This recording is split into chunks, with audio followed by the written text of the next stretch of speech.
Amen. Praise God. Hallelujah. Magandang umaga po sa ating lahat. Palakpakan po natin ang ating Panginoon ng buong puso at buong galak.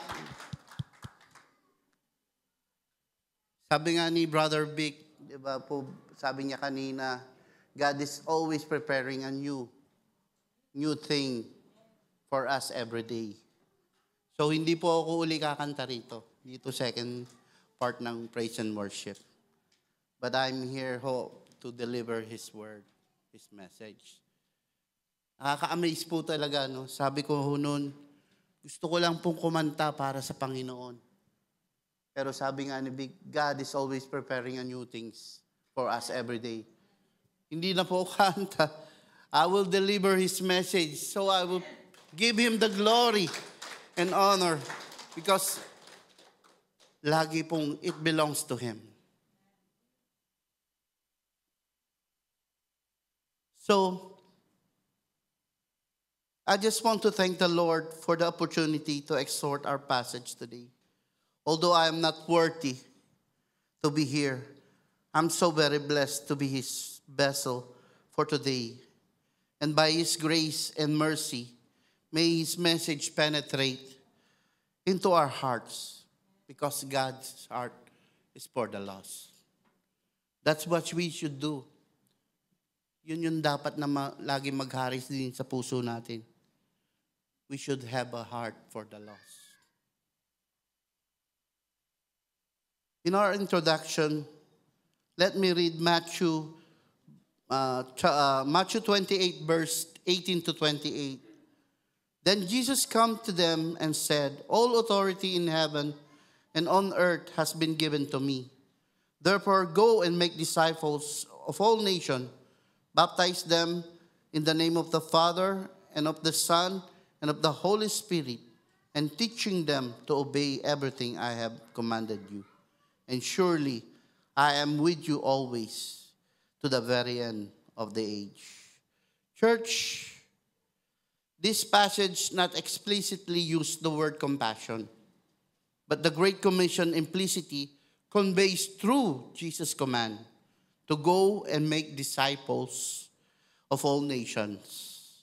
A mission driven by God's heart for the lost, to save them and to spread His mercy to all people.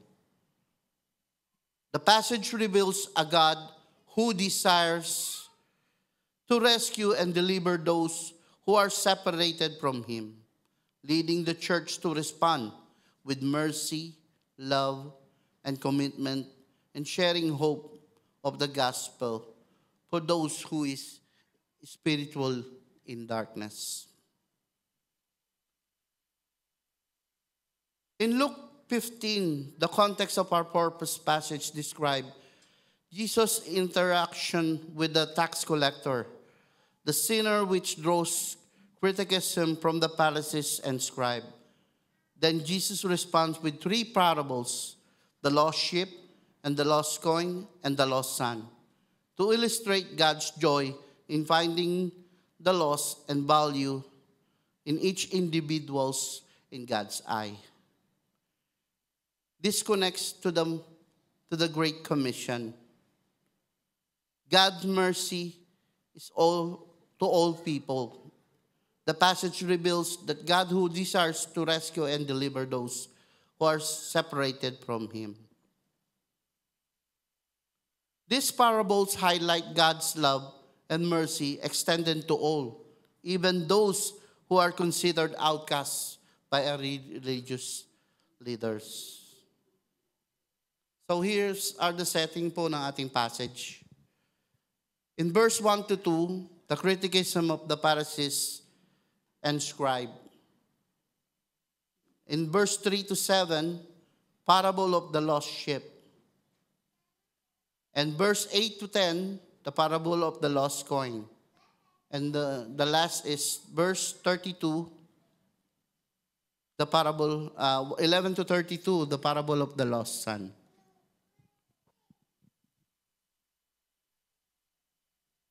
Luke chapter 15 is about three parables that Jesus teaches as a single theme that lies in three parables together. Now, for those who don't know the parable, let me explain it to you, the meaning or the definition of parable in Bible terms. A parable is a simple, memorable story that uses familiar everyday image and each to teach a profound similar moral truth. Jesus frequently uses parables to explain concept about the kingdom of God, God's nature, and how one should live. Make spiritual concept relatable and challenging listener to consider deeper meaning. The particular point that Jesus is going to make with these three parables in Luke 15 is that all people are lost, spiritually speaking. All people are lost, and those who are found have a role in helping those who are lost to be found. That's what these parables are all about. Here's a church, sabi dito, that we have a role in helping the people who are lost. So ito po yung challenge, lalo na po sa ating mga amen. Kaya ako po sinuot to, Fisherman of Christ. Sabi nga ni Pastor last week, bakit daw hanggang doon lang tayo sa rak nag-evangelism? Pwede naman din dito. Maaaring naiisip nyo rin to. Bakit hindi natin simulan uli? Mga fishermen, mga amen. Nanggigising po ako. Diba? Dito tayo magsimula. Diba uli? Pwede naman po siguro, Brother Howell. Amen.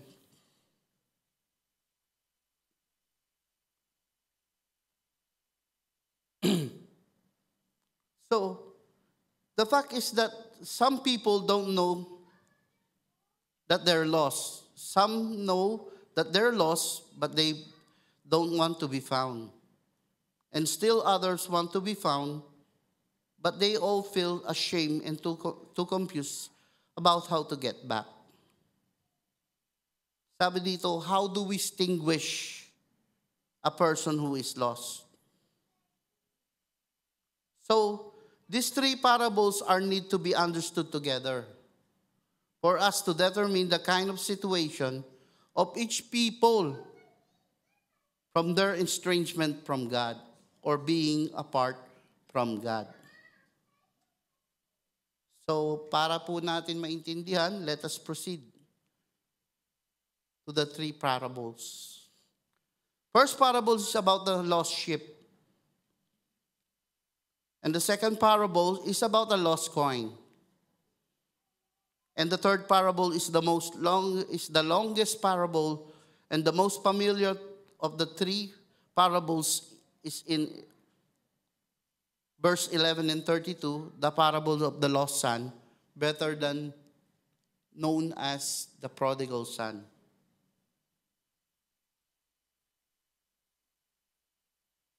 Madalas ito na ituturo ng siya lang, yung prodigal son lang. Pero sabi dito sa akin na pag-aralan,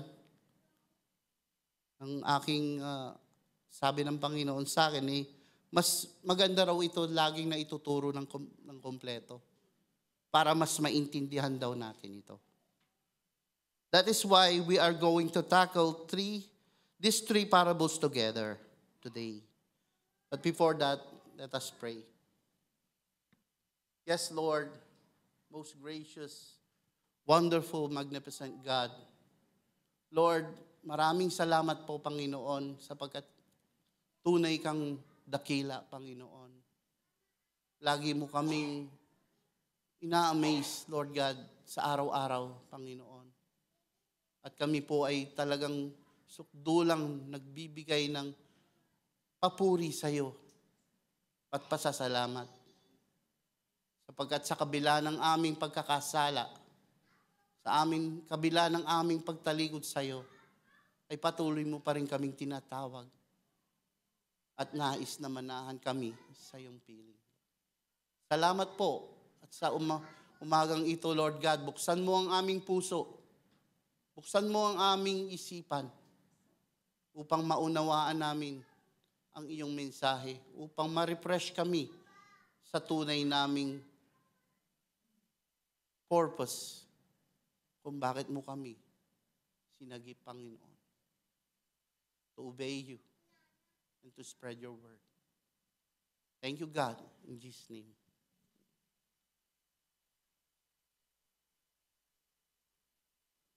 So, these three parables have several things in common.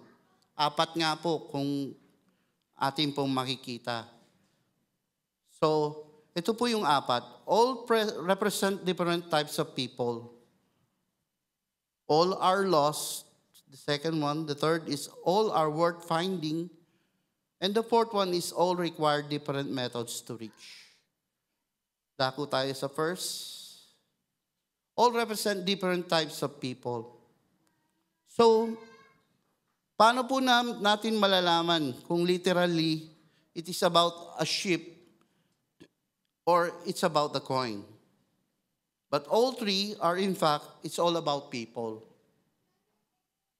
And the answer is because when the lost sheep and the lost coin is found, Jesus says the same thing about both those things. He says that heaven is rejoicing over one sinner who repents. That what he says about the sheep and the coin. And so, in this word, Jesus personifies the sheep and the coin. Because these are the pictures of people, the sheep and the coins was just an illustration of people whom are lost.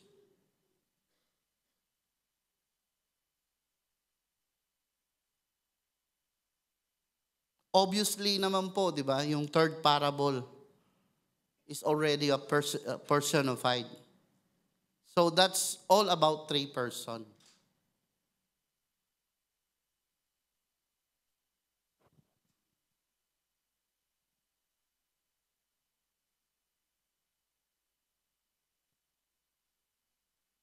But all to do with people who because their sinful condition.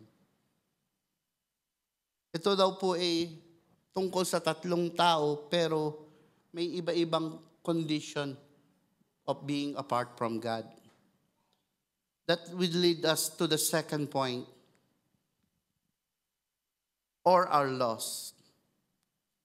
Jesus uses the word to describe the sheep and the coin and the son. And it has to do with when he speaks of one estrangement from God, which means all are lost, but all have different lost condition apart from God. So sinasabi po rito talagang tayo ay mga naligaw. Which follows third things in common, that all are worth finding for.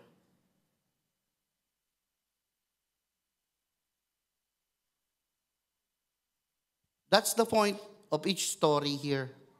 That every life is incredibly valuable to God. And He wants us all to be found or saved. So, why does it take Jesus 3 parables to communicate to one particular message? Bakit nga ba? Bakit gumamit siya ng three different parables? Because of the number 4. All require different methods to reach. So, iba-ibang condition of being apart from God, iba-iba rin yung method na ginagamit sa atin ng Panginoon.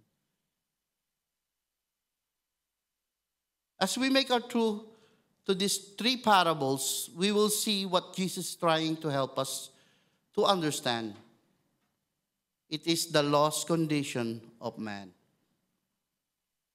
That people are different places in terms of their estrangement with God. In other words, sabi ko nga kanina, some people are lost and they don't know and they don't care. And some people are lost and they don't even know that they are lost. And some people know that they're lost and they want to be rescued, but they are too ashamed, they're too embarrassed, too convicted about their lost condition. So these three parables points a picture of something similar, which is that mankind is lost apart from Christ, and everybody needs to be found. And the way that you're found is when you come into a relationship with Jesus. And so Jesus illustrates three different types of people through three different parables.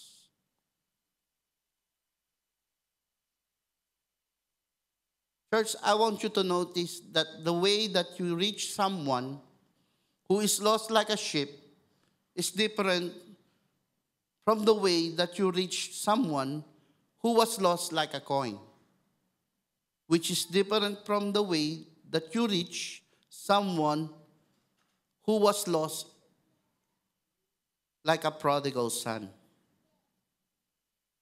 And I want you also to notice, as we make through these three parables, that we are going to see ourselves here somewhere. So pay attention lang po, makikita natin kung na may bahagi tayo dito sa parables na ito. Because we are either lost or we have been found. We're one way or another. Every single one of us is either lost or we have been found. Because all of us is originally lost. And so we might see ourselves in this story. Sino kaya sa akin dito ang sheep or coin or yung prodigal son? And now because we have a relationship, or somewhere either or somebody who identifies with being lost, or someone who identifies with the one who was being found. Either lost pa rin ba tayo? Or we have been found? If we have been found and have a relationship with Jesus, I think, church, it instructs us about the involvement of our role in helping people who are lost to be found. Hindi lang po tayo sinave para maging ayahay. We are saved to help those people who are also being lost as of today. So let's make our way through our parables. The first parables is the lost sheep. Jesus teach the parables about the shepherd that has a flock of 100 sheep. One has strayed, so God's shepherd is going to leave 99, where he goes after to rescue one sheep who is lost. Now, church, kung nababasa nyo na po yung Psalm 23, dito po marami tayong mauunawaan, matututunan about the sheep. So let us see yung characteristic nito or qualities nito. Some of the qualities of the sheep is endearing. Some of them are just, let's say, talagang they were so silly animals. But sheep otherwise are friendly flock and holy things. Yung sheep po, wala hong claw. Wala hong fangs. Hindi sila matatapang, hindi sila ferocious.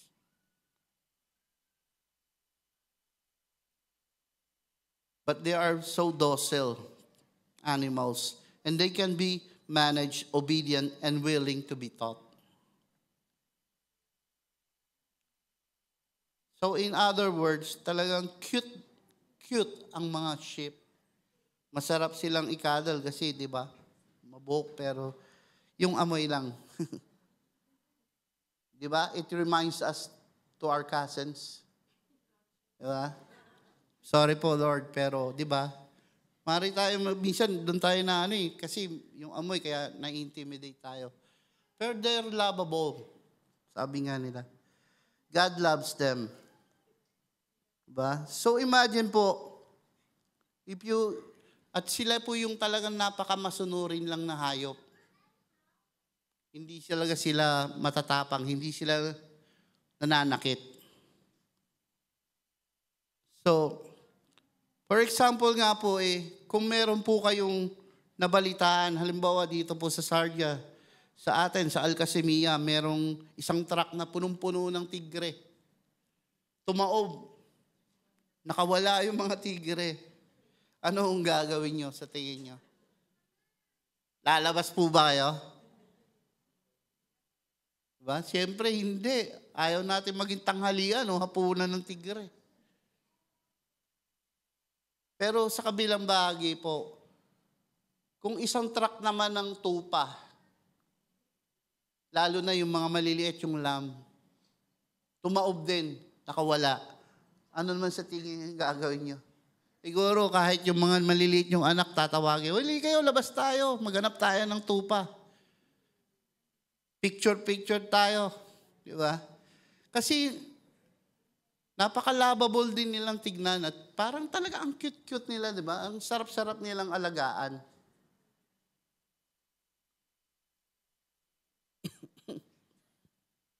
Pero masarap din po silang mandi.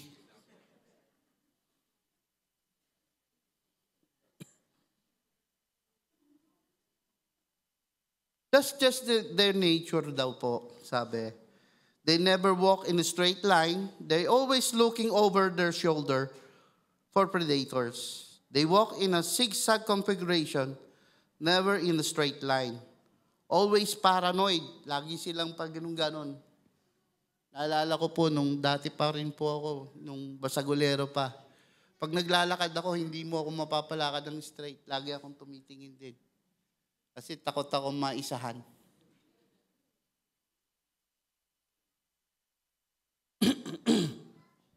For good reason, because they are defenseless creature. But they can sense danger within 1,200 to 1,500 yards away. May radar yata sila no? Malayo pa lang, alam na nila kung merong mga wolves o mga predator silang ma-encounter. And they have wide-angle vision. And they have a keen sense of smell. They can locate waters by smell. But they never drink on the running water. They only drink water in still water. Yung still water yung sa bucket o yung parang pad lang ganon. Hindi sila umiinom sa ilog, yung mga running water. Bakit kaya? Kasi takot silang mahulog. Takot silang madulas o ma-aksidente para mahuhulog sila, di ba? Bakit? Isipin nyo nga kayo, may suot kayong 100 jacket o sweater. Mahulog kayo sa ilog, anong mangyayari sa inyo? Lulutang ba kayo? Siyempre hindi. Malulunod tayo. So these are the sheep.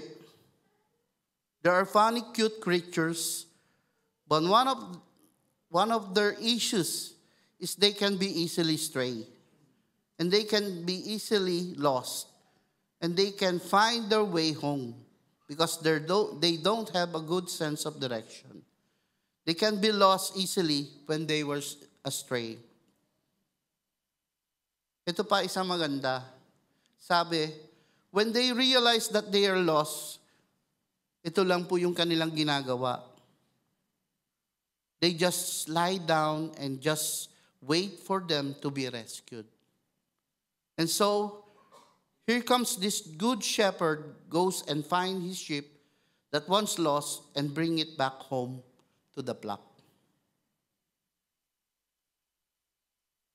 Church, as you see, there are some people like this sheep who knows that they are lost as they know that there's mess up in their lives and nobody has to tell them. They are haunted by some of their poor choices and simple decision of their life.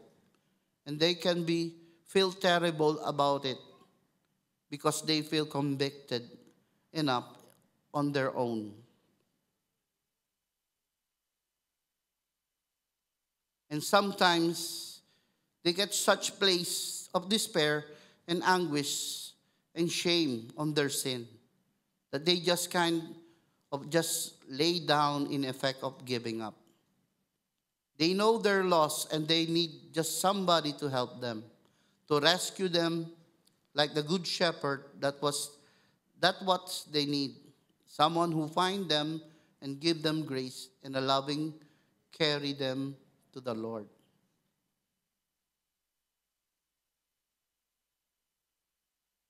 Sabi nga, nung nag-uusap kami ni Marcel, para daw ito yung mga nagba-backslide.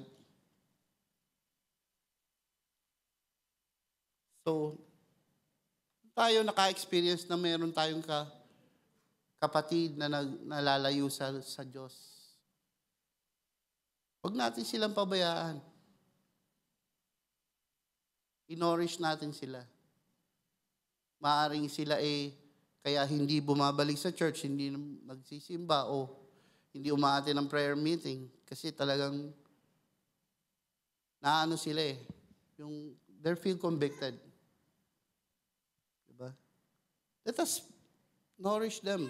Puntahan natin sila. I-save natin sila. Huwag natin silang pabayaan. Dahil ganun ang Panginoon. Kayo ba pinabayaan ng Panginoon? Hindi, di ba? Ayaw niyang malayo kayo sa Kanya.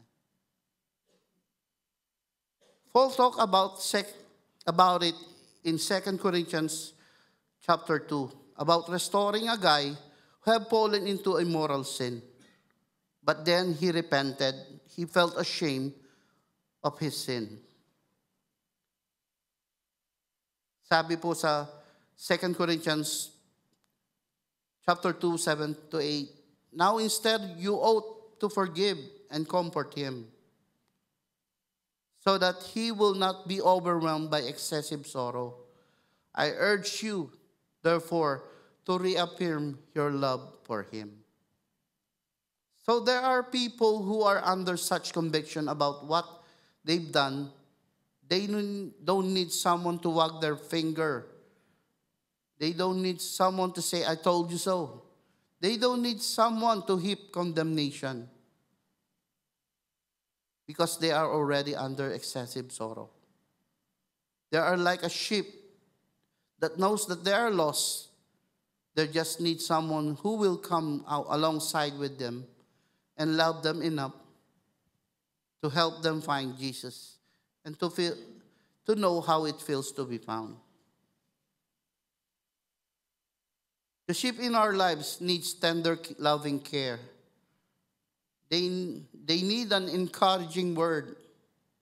They need a compassion. They know that they are lost, but they're too afraid or ashamed about how to get back home. So Jesus says, carry them. Nakakita na po ba kayo ng picture nung shepherd na may lamb sa balikat niya, nakaput sa leg? Church, it's an indication of the way that we need to be helping people to be found, because they are already convicted of their own sin. Let us practice our role in helping people to be found. Let us carry our brethren, carry one another. So let us proceed into the second parable, the parable of the lost coin.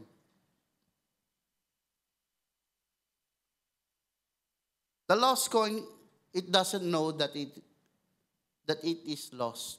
Hindi niya alam na nawawala siya, naliligaw siya. Coin siya di ba? But it has a great value to its owner. And so the owner here, in this parable, where Jesus says that there is a woman. This woman has a 10 coins. Sabi po, the Greek word in this story, yung coin daw, ang meaning nito, yung drachma. Yung drachma, ang halaga daw nito, yung isang araw mong wage. Walang magsasabi ng totoo dito. Magkano po ang isang araw nyo? Pero di ba, kung mawawala yun, hindi ba yun mahalaga para hanapin? Sabi, ang drachma raw, nung araw sa Israel, o yung kapanahunan pa ni Jesus, ito raw yung nireregalo ng isang bridegroom dun sa kanyang magiging asawa. 10 drachma na ginagawang kwintas o yung parang nilalagay sa ulo. So, ganun kahalaga yun. Sino mo, 10 nun, 10 araw na pinagtrabahuhan ng mahalaga. So, nawala daw ito. Kaya this woman, yung babae, talagang hinanap niya sa bahay, nagwalis siya, nagbukas siya ng lamp, talagang hinanap niya. Dahil talaga namang mahalaga yun, di ba? Kami nga ni Marcel, pag nagkwekwenta yan bawat araw, isang araw, mahalaga Mawala pa. Naalala ko yan Kaya sinasabi ko dyan, oy, tama na kwenta, pray ka na lang. So, ganun sa tayo pag may mahalagang bagay. For example, may isang kaibigan kayo, binigyan kayo ng sapatos. Or anything. Pinapahalagahan nyo ba yun? Ako, pinapahalagahan ko yun Kahit may nagregalo sa akin t-shirt, butas-butas na. Ayaw ko ipatapon. Ganon kahalaga. Pag nawala yun, hinahanap ko rin. Ganon tayo kay Lord. Napakahalaga natin. Na kahit isipin mo yung coin, wala namang buhay. Diba? Pag tayo nawalay sa Diyos, parang nawala na rin tayo ng buhay. Diba? Spiritually speaking. Wala na tayong kwenta. Pero kay Lord, may kwenta tayo. Kaya napakahalaga rin sa atin na bigyan din natin ng kahalagahan ng bawat isa. Lalo na yung mga naliligaw.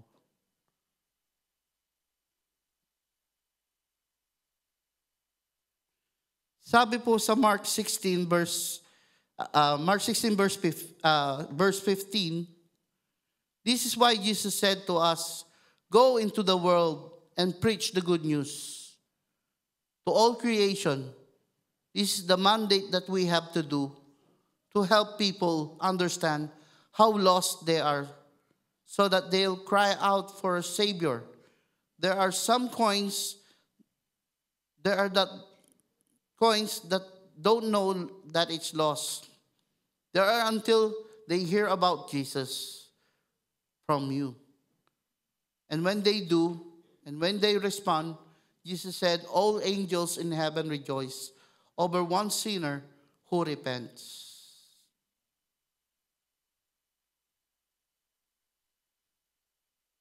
So let us move on the third parable. The parable of the lost son. Ito po yung mga sikat na parable sa tatlo.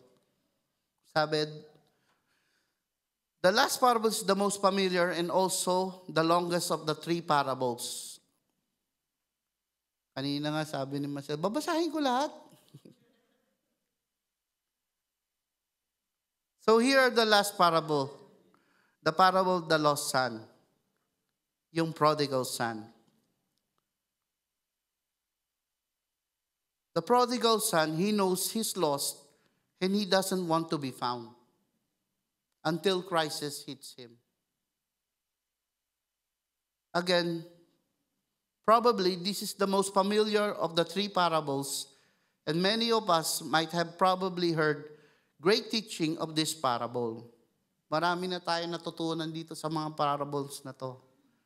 In summary, it is basically about this father who has two sons, and the one son who gave the inheritance early. The father obliged and gives the younger son his inheritance. Then he goes to the other country, spending his life in a wild party, merry, eating, drinking, hooking up with people, getting drunk, living in a high life until he ran out of money and faced crisis because of the famine. And then he realized that hey, sabi niya, I'm in a destitute. I'm in a bad place. My father's servants have much better than I do.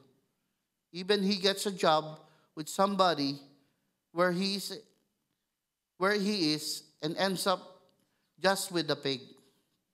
And he realized that this is ridiculous, and I just need to get back home and say I'm sorry and crow and ask and forgiveness.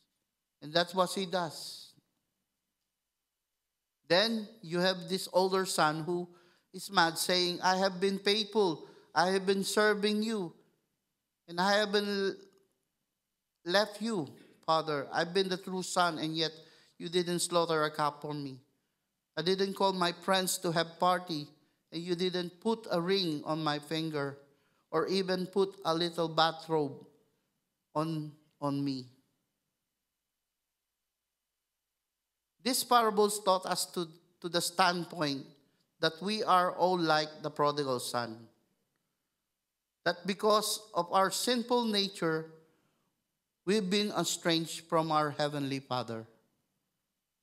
But then, when we repent and we say sorry and confess our sins, our Father in heaven stands open with an open arms, ready to receive us and to forgive us and treat us better than we deserve. Because that's the merciful nature of our Father.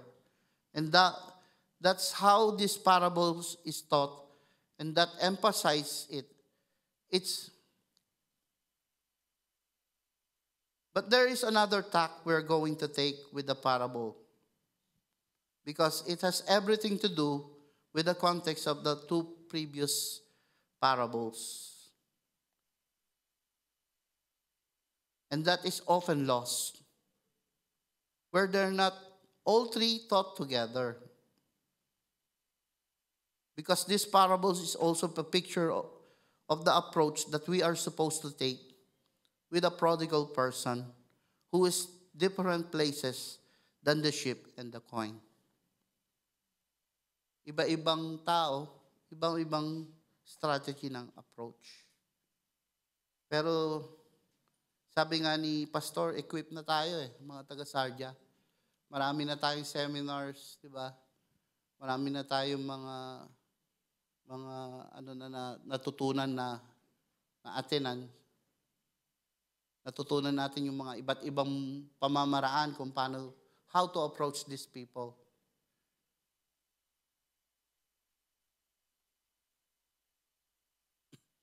These three parables is to communicate one central theme, which is we're lost and all need to be found, separated from God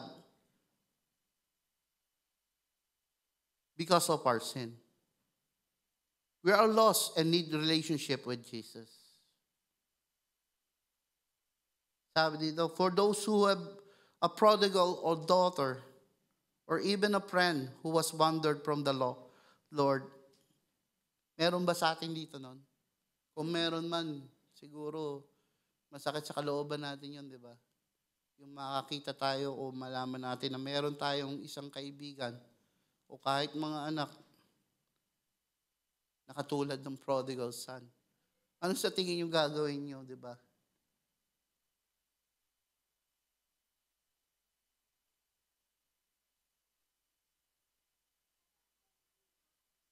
Sabi nga, your heart must be broken.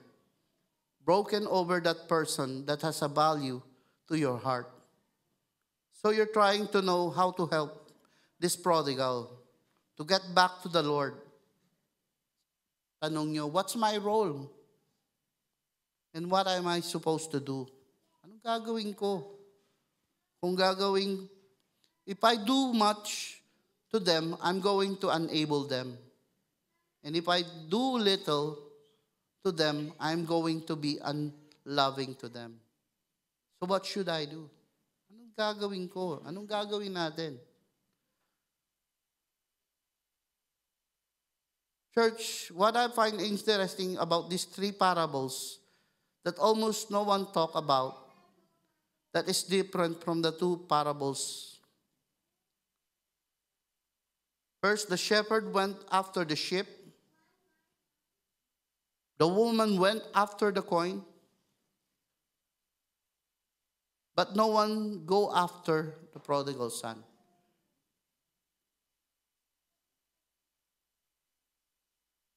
Sabi, interesting, di ba? Itong three parables. Ulitin ko po. Yung the shepherd went after the sheep. And the woman went after the coin. But no one goes after the prodigal son. Napansin niyo po ba?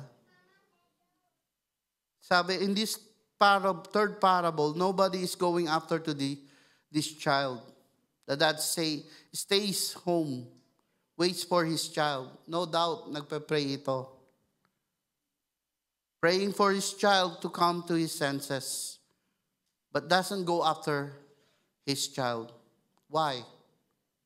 Because if someone wants to be lost, and it is content to be lost, it will inevitably will take crisis before they want to be found. Church, sometimes it's all about free will. God never ever interfere with our free will. Either you choose to be with God or to be apart from God. But God loves us God loves us dearly for Him to let us go, for us to learn from our mistakes or sin. Ganun tayo kamahal ng Diyos.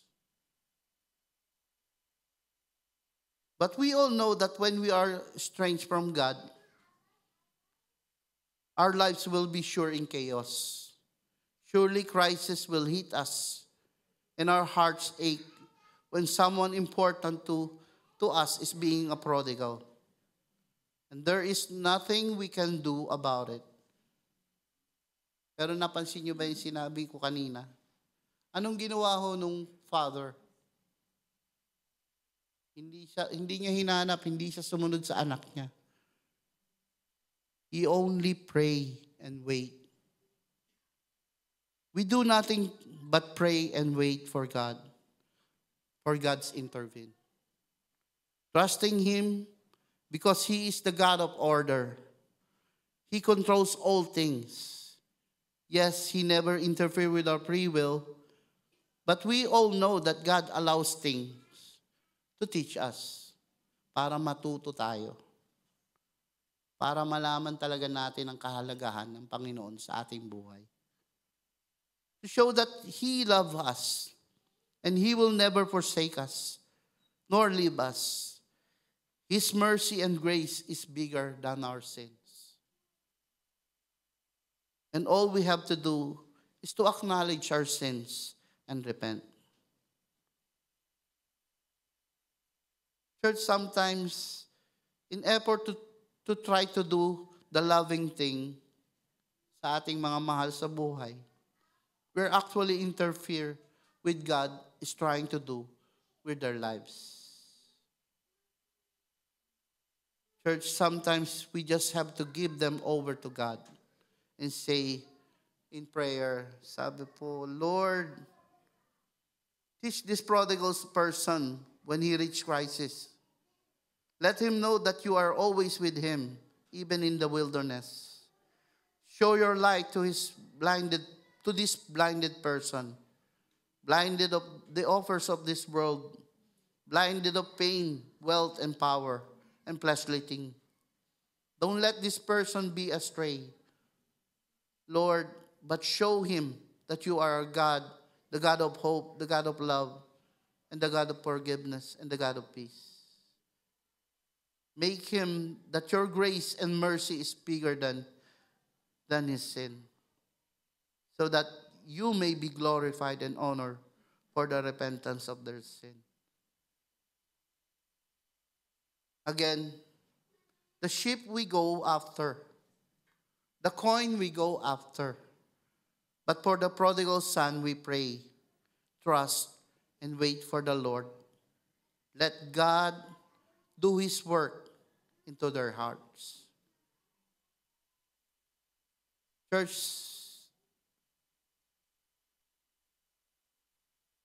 sabi ko kanina, that in this passage, in this parable, we might find ourselves. Bigay lang po ako ng testimony. I was a prodigal son. I choose to be apart from God.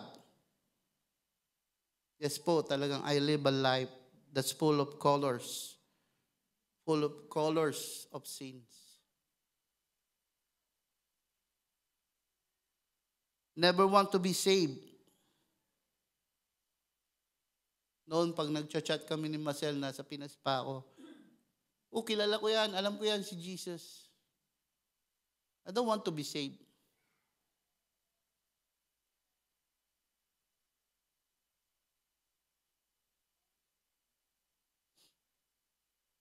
Until I realized that what I'm doing was wrong and thought that I have no hope. Wanting to change, but it's too late. Drowned in conviction, embarrassed and ashamed. But God had never left me. He showed his patience, love, and compassion by using my wife and this church to pray for me. And I become a sheep, knowing that I am lost and don't know how to get back home to God. But now I was found. And glory to God, eto po ako ngayon. Sharing his good deeds, sharing his words. All glory belongs to him.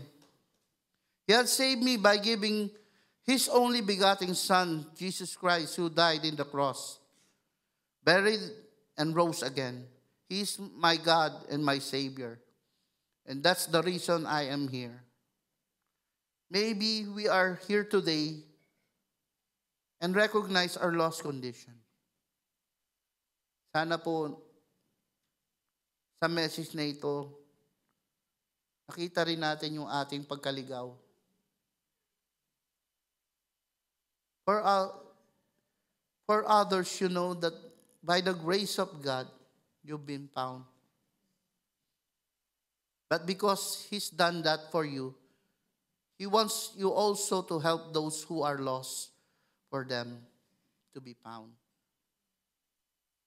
Are you have been found? Amen. Wala pa sumasagot Lost ba lahat? So if we have been found, meron tayo dapat burden for the lost.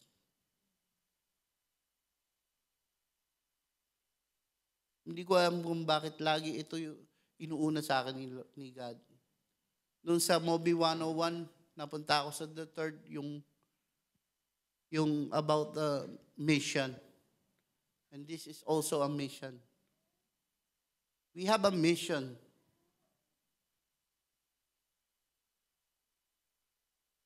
Church, may this message awake us all and be challenged. It's time for us to practice our role. Like Apostle John the Baptist. Let us make the way in a straight path for our Lord by helping people who are lost to be found. Help them find their way to Jesus by sharing His good news and His salvation to others who are lost. For God's heart is for the lost. Once we are lost, and but through His mercy and love we have been found. God has shown His heart to us. So let us have a heart for the lost, like our God, to be a part of His great commission, spread the gospel, make disciples, to teach the teaching of Jesus. Let us pray. Lord,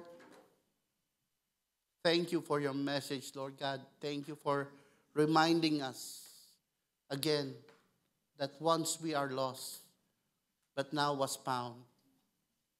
Thank you for giving us this opportunity, this privilege, Lord God, this purpose to show that we are valuable to you, Panginoon. You can use angels, or even you can do this, but you chose us to be a part of your mission so that we will realize how good and merciful you are. Lord, thank you. And Lord, please give us a heart that has compassion for the lost. Give us the strength, the confidence, and the boldness to share your goodness and your word.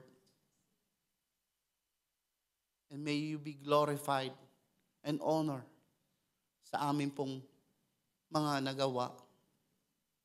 Yes, Lord, we are not worthy. But by your grace and your mercy, you have given us this wonderful mission. And we give you back all the glory and honor and praises. In Jesus' name, amen.